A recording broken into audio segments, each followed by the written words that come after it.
Olá, irmãos, a paz. Hoje eu gostaria de compartilhar com os irmãos uma palavra que veio ao meu coração no final do ano passado. Essa palavra não veio como uma palavra de instrução ou uma carga, mas ela veio como uma correção de Deus na minha vida. Ela veio corrigindo um pecado. Eu me achei em falta diante de Deus e é o pecado de procrastinação. Eu nunca achei que eu fosse me achar em falta nessa área. Eu sempre tomei decisões rápidas. Sou um homem normalmente determinado, mas de repente eu me achei adiando decisões e eu fui percebendo que essas decisões que eu deveria ter tomado estavam afetando a vida de outras pessoas ao meu redor, na área de atuação.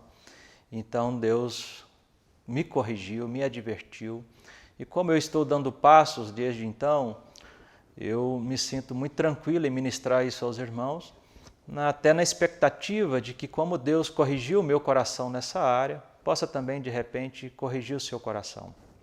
Então, que o Senhor te abençoe desde já e que cada irmão, ao ouvir essa palavra, possa dilatar o coração, prestar atenção e que Deus possa falar conosco, nos corrigindo, porque o pecado de procrastinação, irmãos, ele tem uma certa severidade. Nós vamos ler alguns textos que falam sobre isso e ao longo da palavra a gente vai ver situações e como que isso pode afetar a nossa vida e nos impedir de caminhar, nos impedir até o agir de Deus na nossa vida e na vida daqueles que estão ao nosso redor.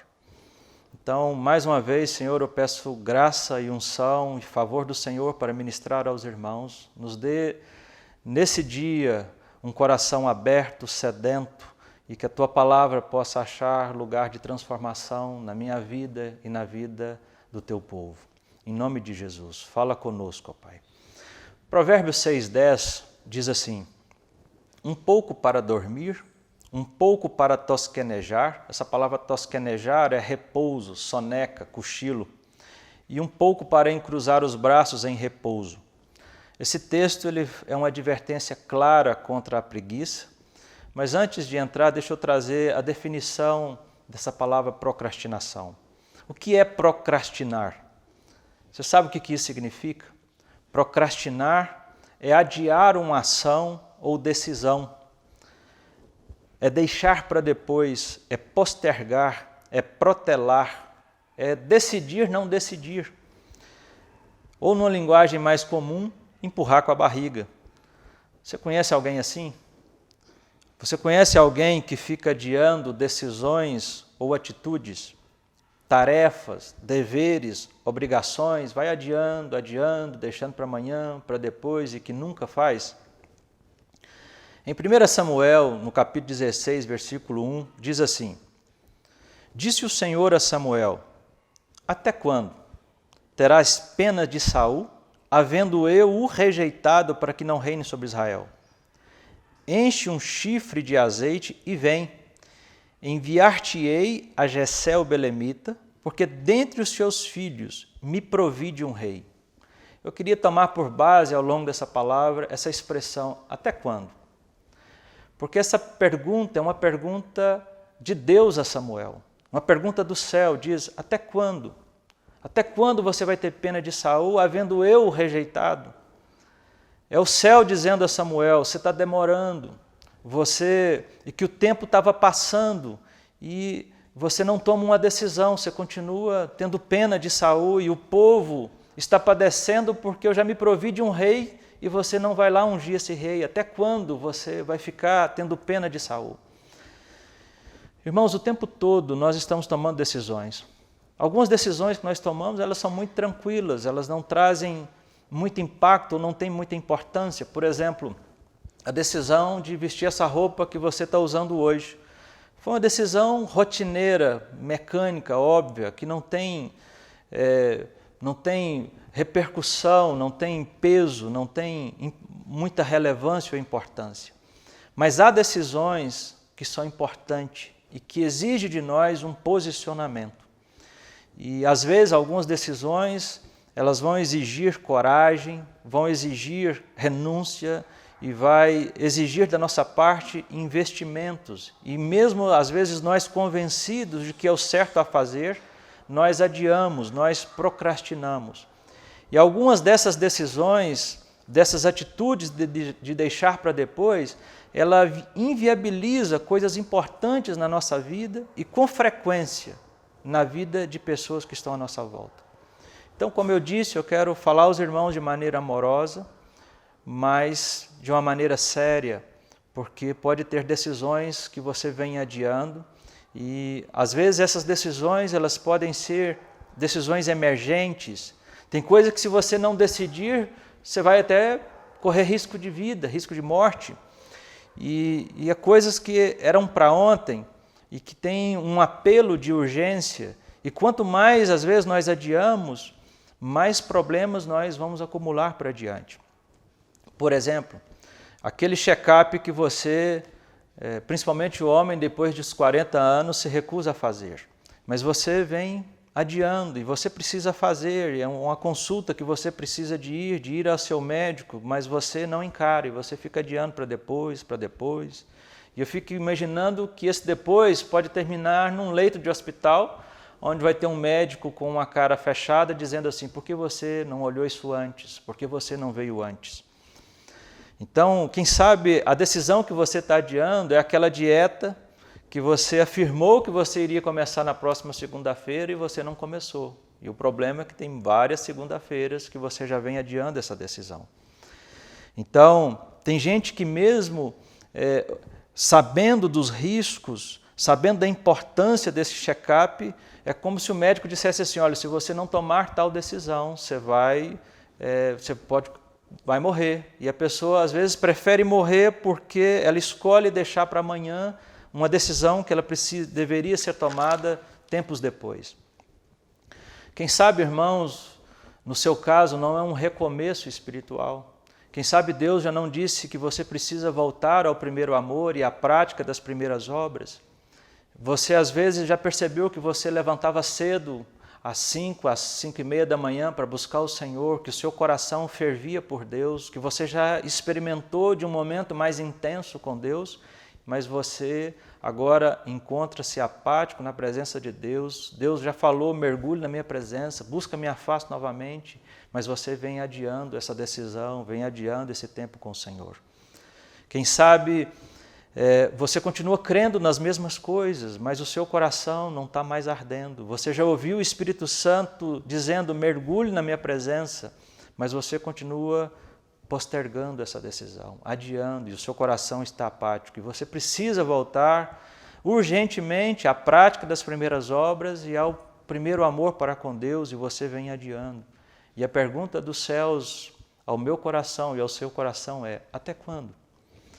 Você sabe, às vezes, que você tem uma outra situação, você sabe que você tem que pedir perdão a alguém, mas você tem deixado a amargura adoecer o seu coração, inflamando as pessoas, às vezes, ao seu redor, nos seus relacionamentos. E a pergunta é, até quando? Às vezes você está magoado, ferido, traído, e você precisa de oferecer perdão, mas você permanece na sua justiça própria, que não pode te salvar, na sua dureza de coração, e você permanece assim. E eu quero te dizer, irmãos, que quando essa amargura invade o nosso coração, até mesmo as nossas orações, elas podem ser interrompidas pela falta de perdão. Até quando você vai insistir em não dar perdão? Perdoe. Afinal de contas, Jesus disse que se nós não perdoarmos os homens as suas ofensas, tampouco o vosso Pai Celeste vos perdoará. Mas você tem deixado para depois, vem fazendo escolhas ruins, como fugindo da comunhão, fugindo de estar junto no mesmo ambiente, às vezes foge até do cumprimento, mas você vem adiando, se recusa a dar perdão. Até quando? Quem sabe você tem que pedir perdão. Quem sabe é você que é o ofensor e esta culpa permanece sobre a sua cabeça porque você se recusa a se humilhar, você recusa a reconhecer o seu erro, você se recusa a se arrepender e pedir perdão. Quem sabe você precisa pedir perdão para sua esposa, por alguma palavra dura, alguma dureza. Quem sabe você precisa pedir perdão a seus filhos, aos seus irmãos, ou algum irmão ou colega de trabalho. Mas você vem adiando essa decisão. E eu fico pensando que até quando, às vezes, a gente insiste nesse procedimento pecaminoso, impedindo a nossa comunhão uns com os outros e impedindo a bênção de Deus sobre a nossa vida. Irmãos, eu posso sugerir aqui uma lista de situações, eu quero citar mais algumas. Quem sabe Deus já não te corrigiu na sua forma, por exemplo, de fazer negócios, na maneira como você quer levar vantagem sobre os irmãos, sobre pessoas, com lucros abusivos, e Deus já te falou, já te advertiu, mas você fica fazendo as contas e você vem adiando, se recusa a obedecer. Até quando resistirá a voz de Deus que já falou que você precisa, inclusive, às vezes até de restituir a outro irmão ou a alguma pessoa, mas você, obstinado, se recusa a obedecer? O texto lá de Miqueias, capítulo 6, versículos 5 e 6, diz assim: por acaso poderei eu inocentar balanças falsas e bolsas e pesos enganosos? Assim passarei eu a ferir-te e deixarei desolada a sua casa por causa dos teus pecados. Irmãos, negócios onde se tem injustiças atrai juízo de Deus sobre a nossa vida, e de repente Deus já te corrigiu na sua maneira de querer fazer negócio, de querer levar vantagem. Quem sabe você está num negócio onde ele permanece às vezes na ilegalidade, e você teme uma justiça humana, mesmo sabendo que a justiça divina terá maior rigor e juízo. Até quando você vai continuar ignorando os apelos do Espírito Santo? Coloque em ordem, pague o preço, não adie mais. Até quando você vai ter o seu nome contado entre os infiéis, com mau testemunho, entre os desonestos? Até quando você vai ter o seu nome, às vezes, entre aqueles que roubam do Senhor os dízimos e as ofertas? Que não entrega a sua honra, mesmo Deus dizendo: trazei à casa do Senhor os dízimos e as ofertas para que haja mantimento na casa de Deus. Depois, só depois, fazei prova de mim, se eu não abrir as janelas do céu e não trazer abundância. Por vossa causa repreenderei o devorador, mas você resiste e deixa para o próximo mês, pensa assim: não, no próximo mês eu contribuo, no próximo mês eu trago a minha honra. Mas você vai adiando e vai roubando a Deus, abrindo a porta para que o devorador entre e consuma as suas finanças e o fruto do seu trabalho, trazendo a pobreza.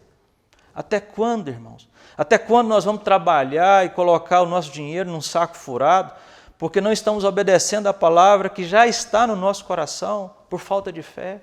Talvez por racionalizar, talvez por fazer contas e perceber: não dá para poder ofertar ao Senhor, não dá para poder trazer honras ao Senhor. Mas até quando você vai continuar roubando nos dízimos e nas ofertas? Até quando, talvez você jovem, vai investir em relacionamentos e amizades que não são boas, sendo que você já foi advertido por Deus, as más companhias corrompem os bons costumes, mas você vem insistindo nesses relacionamentos? Até quando você, às vezes adolescente, que tem no coração, às vezes uma paixão carnal da mocidade, que não é própria para esse tempo, que Deus já falou abandone e você não abandona? Seus pais já te exortou, já te corrigiu, já te instruiu, Deus já te falou separa-te, mas você insiste. Até quando, irmãos, você pode ter uma situação de pecado, um pecado escondido, e você vai adiando essa confissão, se recusa a andar na luz, e entra numa cadeia de condenação. Até quando você vai continuar tendo, às vezes, uma vida dupla, temendo a vergonha, o medo de se expor e buscar ajuda, e você vai adiando, vai procrastinando essa confissão, esse andar na luz? Irmãos, nós precisamos andar na luz. Você percebe como que o adiar decisões, como que a procrastinação, ela pode ser algo sério na nossa vida? Eu espero, irmãos, que Deus esteja falando ao seu coração.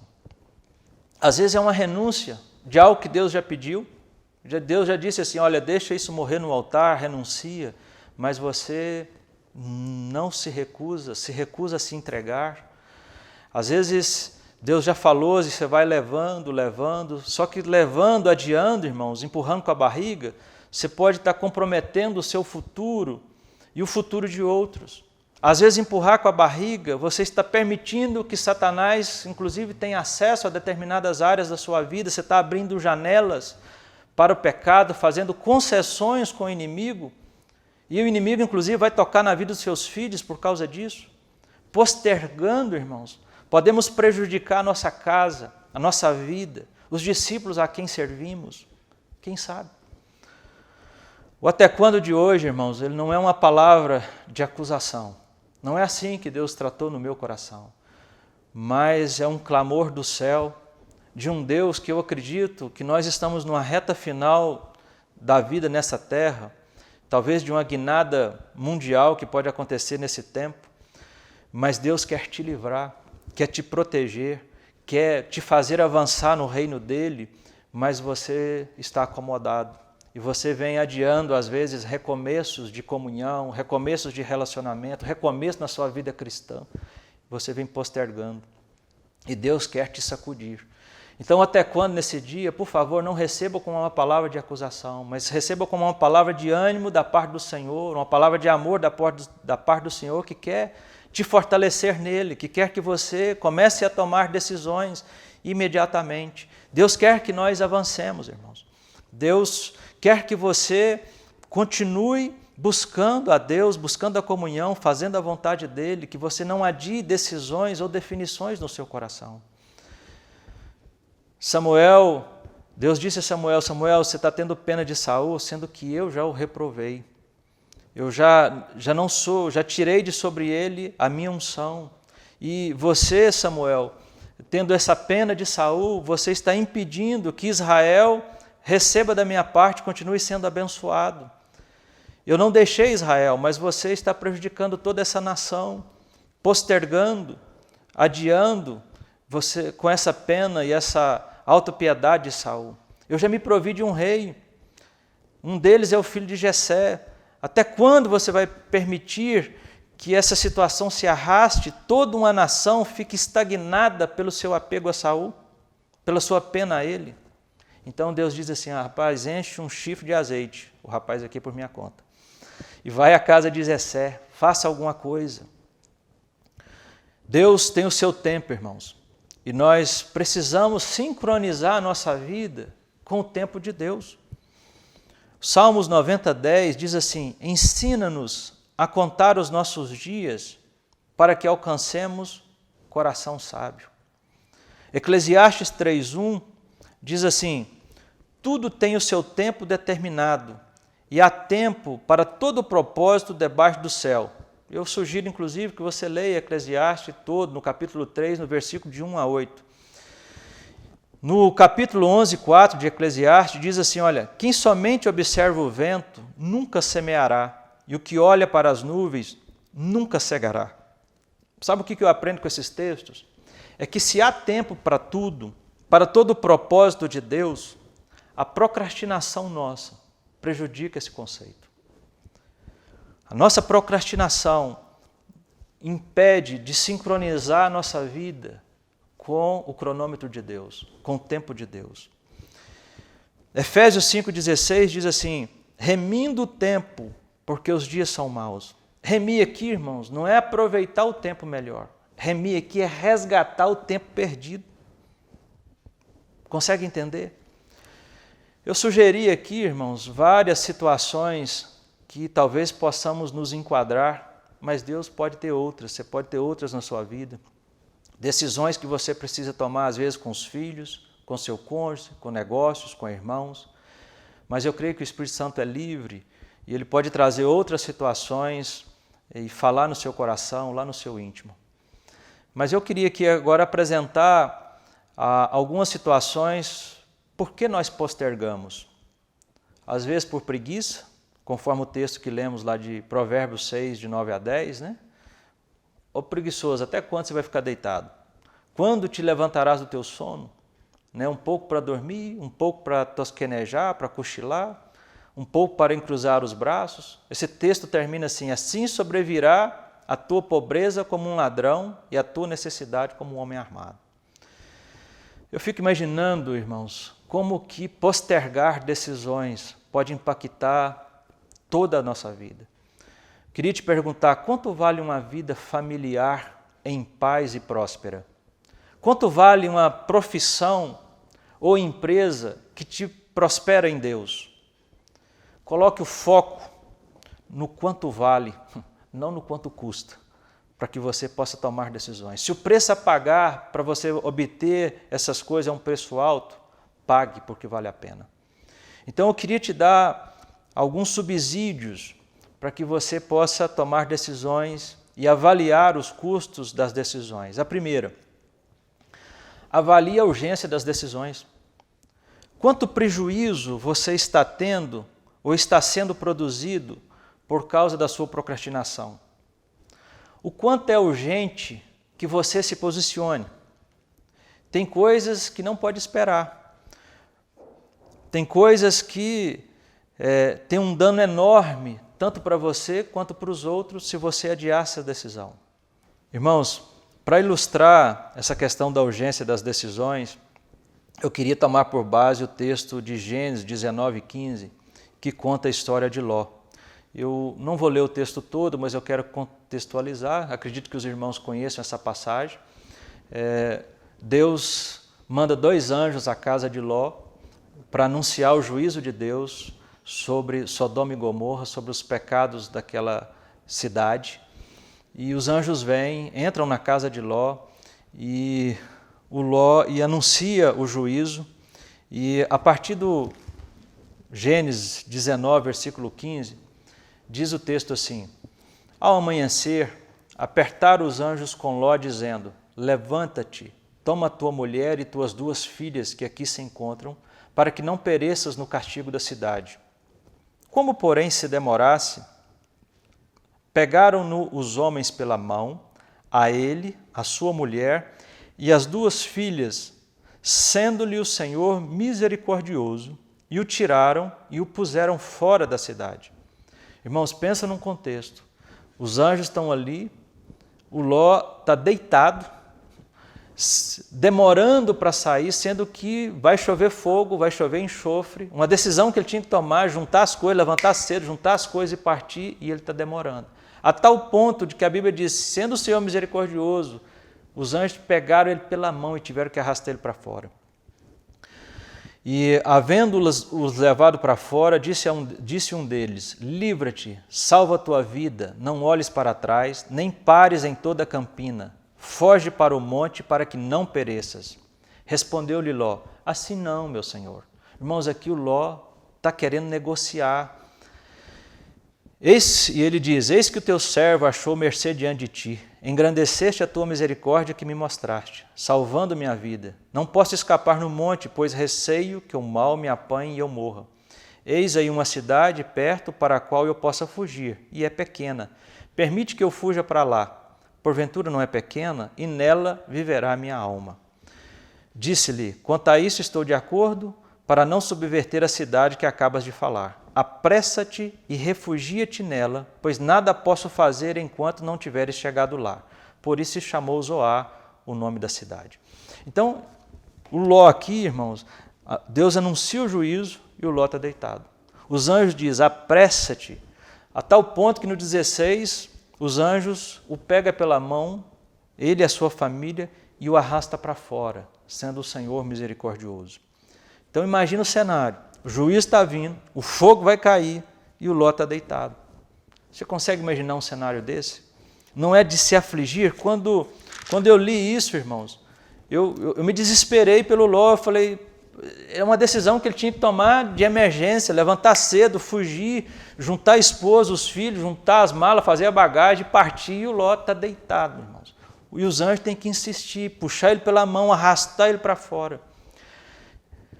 Há uma pressa de Deus, uma misericórdia de Deus que está empurrando esse homem para fora. Você consegue perceber a procrastinação? Da decisão que pode até comprometer a vida dele?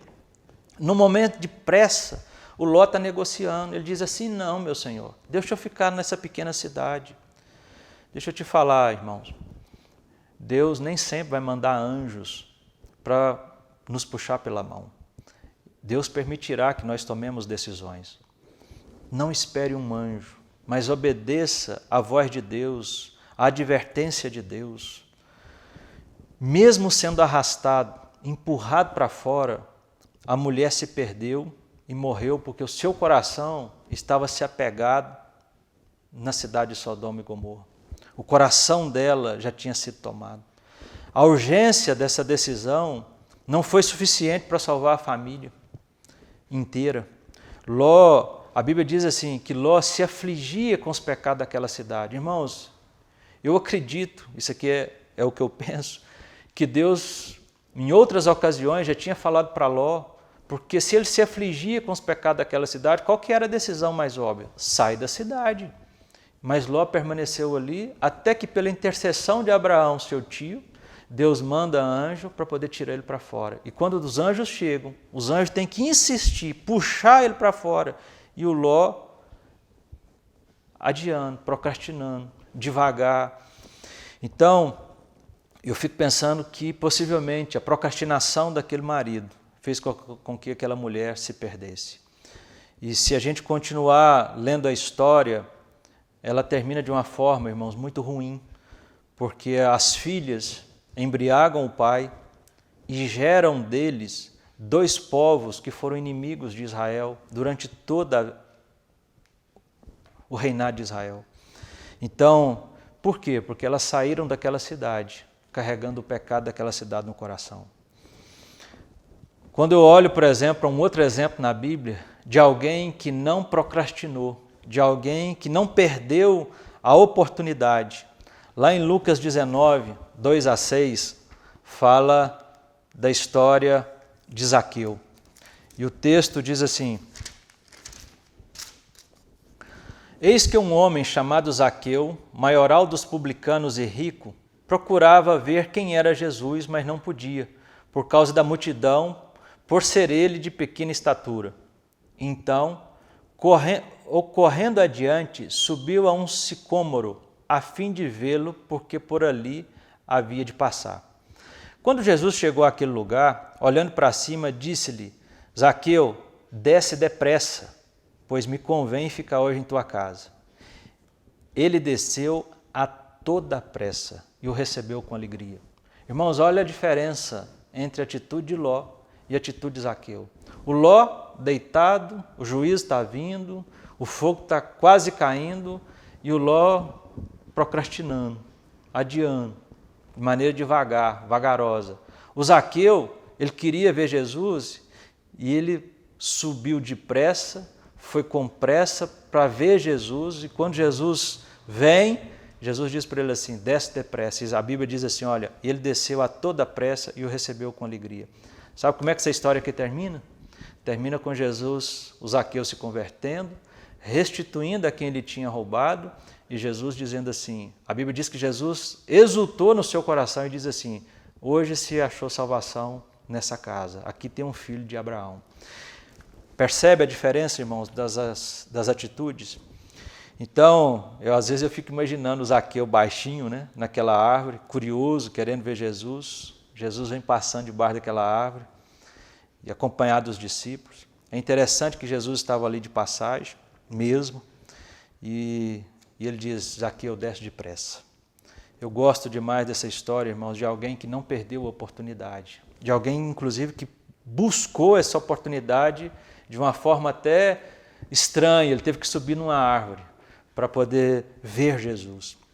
E Jesus, então, entra na casa de Zaqueu e Zaqueu recebe Jesus com toda alegria. Essa história termina em festa. Eu fico imaginando se o Zaqueu estivesse ali cochilando: não, uma hora eu vejo Jesus. Mas é alguém, irmãos, que não procrastinou, sabendo que Jesus passaria ali e não perdeu a oportunidade. Quero te perguntar, qual é a urgência da tua decisão? É para ontem, como no caso de Ló? Era uma decisão que você deveria ter tomado há um mês atrás, há um ano atrás? Qual é a urgência da tua decisão? ela coloca em risco a sua vida, a tua salvação, tua fé, a vida de outras pessoas? O segundo subsídio é qual o alcance da decisão. Quantas pessoas estão sendo afetadas pela nossa falta de posicionamento, pela nossa inércia? Quantas pessoas estão sendo prejudicadas? Sua esposa? Seus filhos? Ou os irmãos ao redor? Eu quero informar, irmãos, que a sua responsabilidade será proporcional diante das pessoas, diante de Deus. Eu tenho orado para que, como pai e presbítero, eu não seja um procrastinador. Se a minha decisão ela afeta a igreja, afeta a minha família, afeta a empresa, pessoas que estão ao meu redor, então eu preciso de me apressar. Em Êxodo, no capítulo 3, eu só quero citar para poder ilustrar esse alcance da decisão, eu quero ilustrar com a questão do faraó e Moisés. A Bíblia a gente vê faraó com o coração endurecido, não permitindo que o povo saísse. Moisés e Arão se põem diante de faraó e diz assim: até quando recusará se humilhar diante de Deus? Ou seja, e aí Moisés insiste: deixa meu povo ir para que me sirva. A falta de humildade daquele faraó fazia com que todo o povo fosse visitado por pragas e pelo juízo de Deus. Eu oro, irmãos, para que por meio dos presbíteros não venha nenhum pecado, nenhum escândalo, nenhum endurecimento de coração. Pecado na vida da liderança da igreja ou de qualquer guia na casa de Deus, ele rompe com a cobertura espiritual e ele dá uma abertura para que o rebanho, para que os discípulos sejam atacados. E eu percebo, irmãos, que às vezes a nossa omissão como presbítero ou como líder na casa de Deus, ou como qualquer guia, qualquer autoridade espiritual que você tenha na vida de alguém, como que essa omissão pode prejudicar o rebanho, pode prejudicar a igreja. E eu queria aqui, por exemplo, pegar por base, também citar o caso, principalmente nesse tempo onde a gente tem tido muita carga pelas famílias, pelos pais, o caso de Davi e Absalão. Absalão, irmãos, por causa de um abuso sexual dentro da própria família, uma situação de incesto do Aminon com Tamar, o Absalão, ele num ato de desatino, ele arma uma cilada e ele mata o próprio irmão. E Absalão então foge, da presença do rei, da presença de seu pai Davi, e ele fica fora durante 3 anos, até que o Joabe, que era um dos generais de Davi, insiste com Davi e diz: vai atrás de Absalão, permita que Absalão volte para Jerusalém. E Absalão então volta para Jerusalém, Davi se encontra com Absalão, dá um beijo, mas não dá uma palavra. Irmãos, quando eu olho para essa situação da casa de Davi, e algumas coisas me ocorrem, porque quando Tamar foi abusada pelo seu irmão, ela não corre para a casa do pai, ela vai para a casa do seu irmão. Isso já mostra algo estranho dentro da casa de Davi. Davi não repreendeu o Aminon por causa do seu pecado. E então quando o Absalão ali inconformado, indignado, ele mata o seu irmão, nem mesmo assim Davi, a Bíblia fala que Davi não lhe deu nenhuma palavra. Os anos vão se passando, o Absalão vai tendo ódio pelo seu irmão, e então quando ele arma aquela cilada e mata o irmão, Davi não faz nada. E há uma casa desordenada, um pai que está procrastinando a correção dos filhos, procrastinando a instrução dos filhos, uma casa que Davi não coloca em ordem. Um pai que não trata as crises dentro de casa, irmãos, parece que finge que elas não existem. E eu fico imaginando que hoje nós podemos ter talvez vários pais com crise dentro de casa, no relacionamento com os filhos, no relacionamento conjugal. Às vezes nós pais somos os próprios motivos de crise, pela falta de exemplo, pela falta de caráter, pela falta de firmeza. Os filhos estão em crise porque alguns pais continuam passivos, não instruem, não direcionam. achando que é uma fase, que essa fase vai se resolver sozinho. Irmãos, não vai. Há filhos hoje no nosso meio, irmãos, que estão cambaleando, fracos na fé, com dilemas, com crises emocionais, às vezes debaixo de condenação da própria consciência, vivendo com má consciência. E outros já estão vivendo quase que uma vida dupla e os pais continuam ignorando, achando que está tudo bem, fingindo que não está vendo, que o filho está mal na fé. E a pergunta é, até quando? Você não ama o seu filho a tal ponto de corrigi-lo, a tal ponto de ir até Deus e fazer súplicas por ele?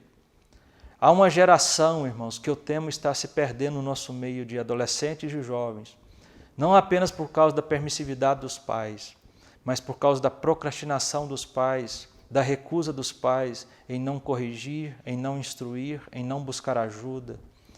E isso tem preocupado o meu coração, de ver essas crises dentro das casas, né? Então, crises que não são tratadas, são adiadas, e o resultado é terrível. Sabe como que essa história de Davi termina? 2 anos do estupro até Absalão fugir. Ele fica 3 anos fora. Joabe então intercede, Davi deixa ele voltar, mas não quer ver o rosto do filho. E Absalão se desespera a tal ponto de dizer, ele diz assim, se não permitir que eu veja o rosto do meu pai, que ele me mate. 7 anos para Davi resolver uma crise dentro da sua casa e ele não se resolve. Davi, ele foi chamado da lâmpada de Israel, um rei admirado pelos de fora, mas um pai omisso dentro de casa. Absalão agora entra num lugar de amargura, de fúria, de indignação. Sabe o que ele faz? Agora ele quer roubar o pai, quer roubar o trono do pai. E ele passa a perseguir o pai.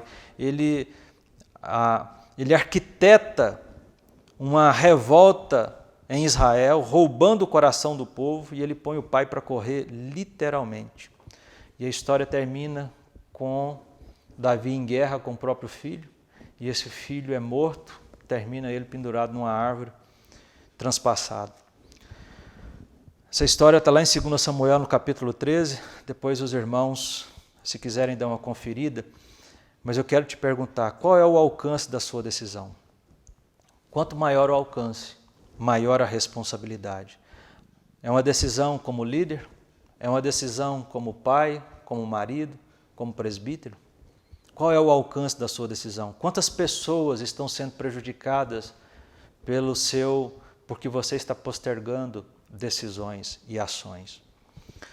O terceiro subsídio que eu quero te dar é a exclusividade da decisão.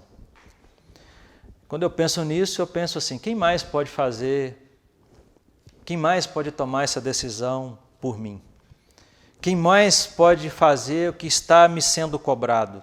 Eu posso compartilhar essa decisão ou ela é exclusivamente minha? Quem mais pode resolver essa situação para mim? Porque às vezes tem situação, às vezes é uma situação dentro da nossa casa, um conserto, um reparo, que você pode pagar alguém para fazer. Não precisa ser necessariamente você fazer. Mas tem coisas que não tem como, sou eu que tenho que fazer. Então eu fico pensando que nós temos que fazer algo, mas não fazemos. E Deus então pode não querer contar conosco. Às vezes Deus quer contar conosco, mas se a gente não reage, Deus vai contar com outros. Então Deus levanta outros em nosso lugar. Nós vamos ficar com a culpa, infelizmente. Mas, pelo menos, as coisas não vão deixar de acontecer porque Deus está usando outros. Mas Deus, às vezes, queria me usar e usar você para tal situação. Mas tem circunstâncias, irmãos, que ninguém mais pode fazer. Sou eu que tenho que fazer. É uma decisão exclusiva minha. E eu não posso tardar. E eu queria aqui citar o caso de Esther, a partir do capítulo 4. Esther, ela era uma escrava que se tornou rainha num reino estranho, do rei Assuero. Ela estava no harém do rei. E é baixado um decreto cujo decreto era que todo o povo judeu fosse exterminado.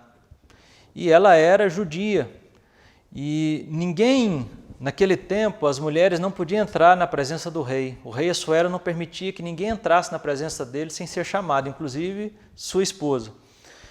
E então o decreto é baixado, o tio de Esther, Mordecai ou Mardoqueu, dependendo da tradução, ele vai até Esther e ele diz assim: Esther, faça alguma coisa, você é a rainha. E ela, num primeiro momento, ela se recusa, dizendo assim: olha, ninguém pode entrar na presença do rei sem que ele chame. E o rei matava, inclusive, se entrasse sem ser chamado. E ele insiste. No capítulo 4, no versículo de 13 a 14, diz assim: então lhes disse Mordecai: não imagines que por estares na casa do rei, só tu escaparás entre todos os judeus. Porque se de todos te calares agora, de outra parte se levantará para os judeus socorro e livramento, mas tu e a casa de teu pai perecereis. Ou seja, ele estava dizendo assim: olha, você acha que porque você é judia você não vai perecer? Você pode perecer. Agora, e ele diz assim: olha, porque se você se calar agora, Deus pode até levantar socorro e livramento. De outra parte, Deus vai levantar socorro e livramento. Mas ele termina dizendo assim: e quem sabe se para esta conjuntura, se para esse momento é que você foste elevada ou colocada numa posição de rainha. Ele está dizendo assim: Esther, faça alguma coisa. Quem sabe não é para esse momento que Deus te colocou aí como rainha. E ele insiste dizendo: Deus te colocou nessa posição, não foi em vão, faça alguma coisa, clame ao rei, senão o povo vai perecer. E Deus pode até prover outra pessoa para que faça isso, mas você está nesse momento, na ocasião certa, no momento certo, implore ao rei. E a Esther, então, ela decide, naquele momento, não ceder à exclusividade da sua decisão, não repassar aquela tomada de decisão. Ela resolve correr o risco e ela convoca, então, um jejum no meio do povo judeu, um jejum coletivo, junto com as suas servas, e ela toma uma decisão que envolvia coragem, ousadia, e a Bíblia diz que ela entra na presença do rei. E ela diz assim: se perecer, pereci, mas eu vou correr o risco. Ou seja, mesmo que eu tenha que morrer, eu vou morrer, mas eu não vou procrastinar. Eu vou permitir ser usada por Deus. Eu vou fazer o que Deus está pedindo. Eu não vou perder a oportunidade, eu não vou repassar aquilo que é exclusivamente meu, da qual Deus de repente me colocou nessa posição, nesse lugar, para trazer livramento e socorro para o povo. Deus pode contar comigo. É isso que Esther diz. Ela diz assim: eu vou fazer basicamente o que precisa ser feito. Irmãos, quando eu olho para esse exemplo, eu olho para esse exemplo de coragem, isso me inspira. E quem conhece essa história vai perceber que ela entra na presença do rei e que o rei estende o seu cetro em direção a ela como um sinal de aceitação e misericórdia.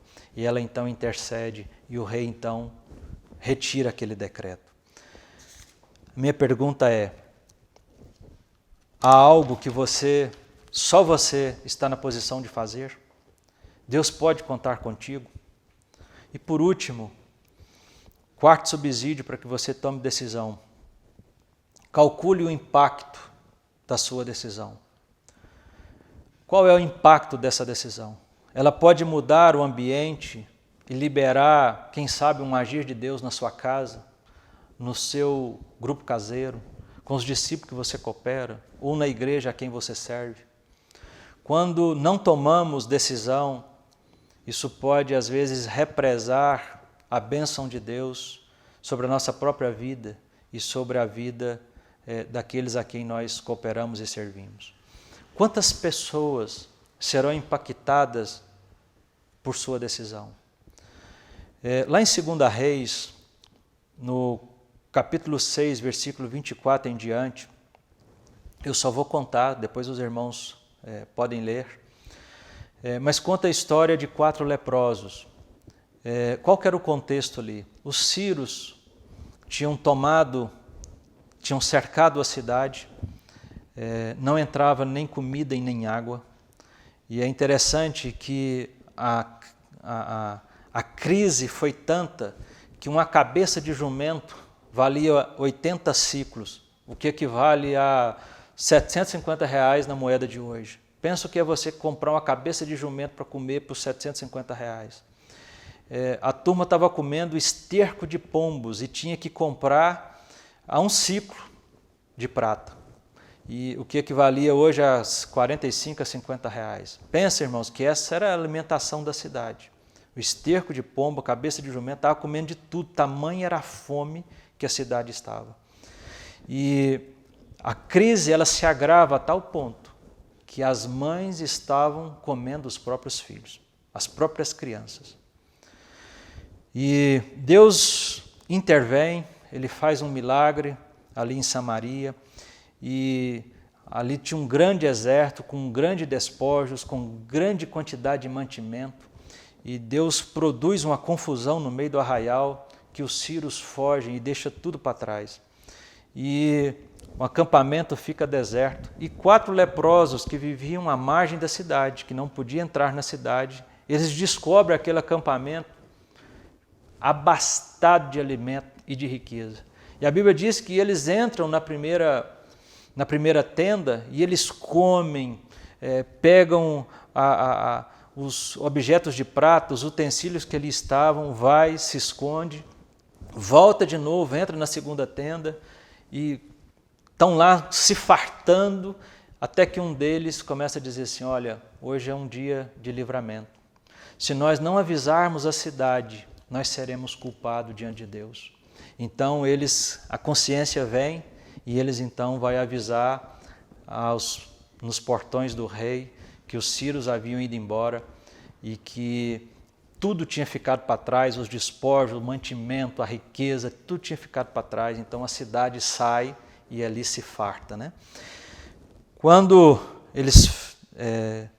eu fico imaginando esse momento onde a consciência vem sobre um deles e ele diz assim, olha, eles começam a ficar debaixo de uma consciência, de uma má consciência, e eles dizem assim, se nós esperarmos até amanhã, nós seremos culpados. E a decisão que eles tomam impacta toda uma cidade desesperada. Liberou ali as bênçãos de Deus e a provisão de Deus sobre aquela cidade. Eu quero te perguntar, e no nosso caso, no seu caso, qual o impacto dessa decisão? O que essa decisão vai liberar do agir de Deus e da bênção de Deus sobre a sua vida e sobre a vida daqueles que estão perto? Quanto da minha procrastinação, da nossa procrastinação, pode ser entendida como rebelião, como rebeldia? Coisas que Deus já falou. Aliás, Deus não só falou, mas Deus já mandou. Não foi uma sugestão de Deus, foi uma ordem do Senhor. E eu vou adiando, vou postergando. Sabe o que vai acontecer, irmãos? Nós vamos entrar em rota de colisão com Deus, porque estamos sendo obstinados em não obedecer. Estamos procrastinando ações, decisões e atitudes que envolvem não só a nossa vida e a vida de outras pessoas. A rebelião, irmãos, ela é como pecado de feitiçaria. Quando a gente vê esse texto, isso se cumprindo na vida de Saul, Saul não obedeceu a Deus. E sabe onde ele termina? Na mesa de uma feiticeira. A rebelião é como pecado de feitiçaria. Se Deus já falou, se o caráter dessa decisão é minha, se essa decisão ela está sendo entendida como uma rebelião contra uma rebeldia, uma obstinação, então nós já passamos da hora de tomar essa decisão. Ainda que nos custe a vida, mas vamos obedecer a Deus. Para finalizar, eu queria falar sobre andar na luz. Nós estamos vivendo um período, irmãos, mais difícil, talvez na nossa caminhada. Nós não estamos tendo muita comunhão, tantos encontros da igreja. Eu percebo que às vezes há relacionamentos que estão se distanciando, e a minha oração tem feito para que Deus possa nos mover nessa direção de relacionamento, de comunhão nesse tempo. Mas, como às vezes os irmãos não estão se relacionando muito, eu fico preocupado se os irmãos estão confessando as falhas, estão andando na luz. Quando Davi adulterou com Batseba, ele, ao invés de confessar, ele vai adiando e ele vai indo cada vez mais fundo no pecado, porque ele decide assassinar aquele marido e ele esconde aquele pecado, ele insiste no pecado.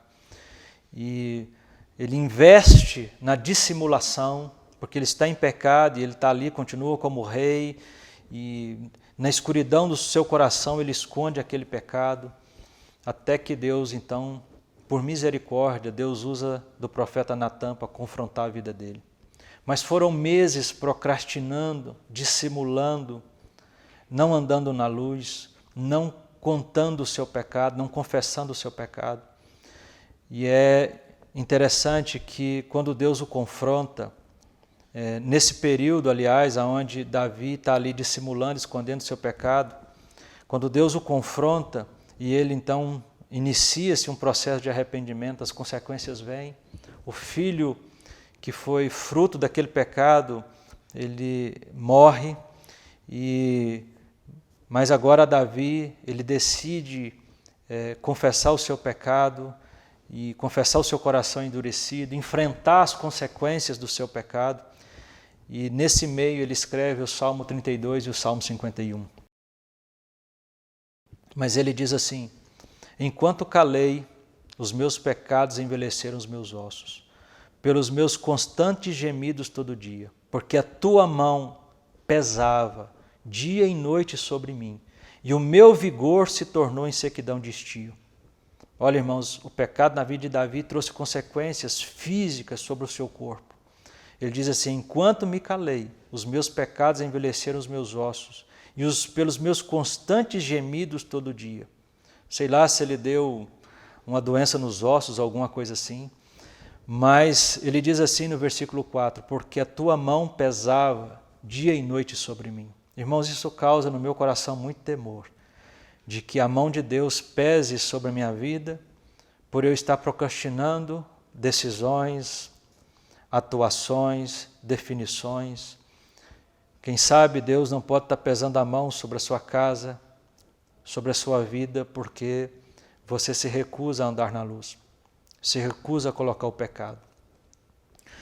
No versículo 5 ele diz assim: confessei o meu pecado e a minha iniquidade não mais ocultei. Disse: confessarei ao Senhor as minhas transgressões, e tu perdoastes a iniquidade do meu pecado. Sendo assim, todo homem piedoso te fará súplicas em tempo de poder encontrar-te. Com efeito, quando transbordarem muitas águas, elas não o atingirão. Sabe o que Davi está dizendo? Eu sequei por dentro, meus ossos envelheceram, tua mão pesou sobre mim. Isso fala da acusação e do juízo. Mas ele diz: confessei o meu pecado, eu tomei a decisão, eu vou pagar o preço. E neste caso, irmãos, foi diante de uma nação, da qual ele era referência espiritual. Precisamos, irmãos, andar na luz, estar na luz. Andar na luz é mais do que confessar pecado, mas andar na luz é falar das intenções, dos pensamentos ruins, das sugestões ruins do nosso coração, é estar na luz. E eu gosto de quando Davi decide andar na luz diante de uma nação, e o texto diz assim: olha, sendo assim, todo homem piedoso te fará súplicas em tempo de poder encontrar-te. Nós estamos vivendo esse tempo, irmãos, ainda de nos encontrarmos com Deus, de relacionarmos com Deus, tempo de misericórdia. Então, vamos andar na luz, vamos confessar as nossas más intenções ou os nossos pecados, se necessário for, mas vamos enfrentar, ter coragem para enfrentar a consequência desse andar na luz. Enquanto você pode encontrar o perdão do Senhor e da igreja, nós estamos vivendo esse tempo. Quando você confessar, você vai se encontrar nesse lugar protegido, guardado, livrado, num lugar de instrução de Deus, num lugar de cuidado. Deus pode, inclusive, lá no final desse salmo, diz, Davi tem cântico de livramento, é o que vai dizer o restante do salmo. Então, andemos na luz, confessemos os nossos pecados, não vamos adiar, irmãos, coisas escondidas no nosso coração. Quando eu fico pensando nessa questão do pecado, um outro exemplo, só finalizando, é o exemplo de Sansão, que vai quebrando os seus votos dia a dia, seus votos de santidade, ele vai quebrando esses votos, ele vai insistindo numa postura de rebelião, numa postura de rebeldia contra Deus, até que o Espírito Santo saiu dele. E ele termina, irmãos, com os olhos furados.